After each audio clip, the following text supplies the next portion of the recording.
Okay, let's get into it. We're about to explore one of the weirdest and honestly fastest growing conspiracy movements out there right now, the sovereign citizens. It's a world built on a completely different idea of what law, government, and even reality itself are all about. Just imagine hearing that during a routine traffic stop. It's jarring, right? Confusing. And it's the one core belief that sets the stage for some really bizarre and sometimes dangerous encounters. This one sentence, it's basically the doorway into a parallel reality. I mean, really picture this. You've got the flashing lights in the rearview mirror. The officer comes to the window, asks for a license and registration, but instead of just handing them over, nope, they get a lecture. They get handed these weird documents that kind of look official but are totally fake, citing obscure maritime laws. And this isn't just a hypothetical, this is a real thing that's happening more and more. So, what is actually going on in their heads? What kind of ideology drives someone to believe they can just opt out of the law? Let's take a look inside what they call the sovereign reality. So here's the formal definition. And the most important part of that whole sentence is their own interpretations of the law. This isn't about debating a legal point. It's a total rejection of the entire legal system we all share in favor of a homemade one they think holds the real power. What's so interesting here is how it lays out two completely opposite worldviews. On one side, you've got the legal citizen, someone who accepts that they're subject to laws and taxes. But on the other side, you have the sovereign person who believes they're a free sovereign, totally unbound by any of that stuff. They don't see the government as legitimate at all. To them, it's a fraudulent corporation that they can just choose to ignore. It's like they're playing a different game with a different rule book. And these beliefs are the building blocks for this whole alternate universe.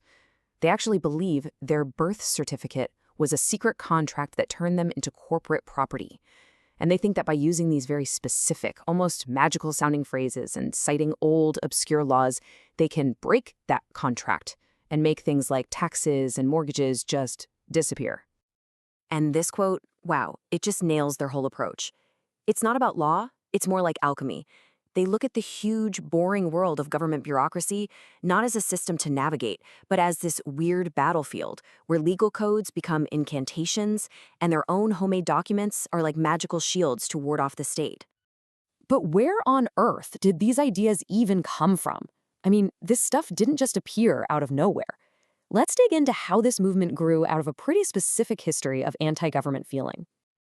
So, the story really starts back in the 1970s with American tax protesters. They were the ones who first started cooking up these arguments to reject federal authority. For decades, it was a pretty fringe idea. But then, the internet happened. In the 90s, you had these early forums and message boards where these pseudo-legal theories could spread and change and find new people. And now, you fast forward to today, and it's a perfect storm of social media algorithms and global crises that have just supercharged the whole thing into a full-blown international movement. It's way beyond its American roots now. Okay, so we've got the theory, we've got the history. But this is more than just an internet rabbit hole. What actually happens when this parallel reality smashes head-on into our own?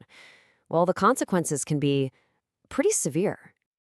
And get this, it's not just an American problem anymore. Not by a long shot. While it's definitely biggest in the US, you can see it's got major followings in the UK and Australia too. This ideology has jumped borders and found a home in other Western countries. And sometimes that collision between their world and ours is just tragic. I want to focus on one single, shocking event that really brought this movement into the spotlight for an entire country. In a quiet, rural part of Australia, what should have been a routine police check turned into a deadly ambush. 3 people who were deep into the sovereign citizen ideology killed 2 young police officers and their neighbor. It was a brutal, shocking reminder that these are not just harmless beliefs. And the cost? It goes beyond just these violent encounters. For police, every traffic stop with a sovereign citizen is a potential crisis waiting to happen. For the rest of us, it chips away at the basic trust we have in our institutions. And for local governments, it's just a bureaucratic nightmare. They get buried in mountains of this nonsensical, pseudo-legal paperwork. So, with all that in mind, is this sovereign citizen movement a uniquely modern problem, or is it something we've actually seen before, just wearing a new disguise? At first glance, it's tempting to just laugh it off. The arguments sound absurd, the documents look obviously fake. But when we ask if it's just a harmless oddity, well, history gives us a pretty clear warning.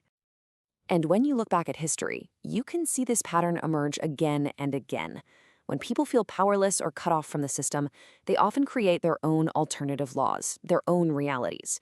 From medieval peasants who declared their own laws during uprisings to French revolutionaries who believed secret powers were controlling the king, that core impulse to just declare the government illegitimate is a story as old as time. The sovereign citizens are just the latest echo.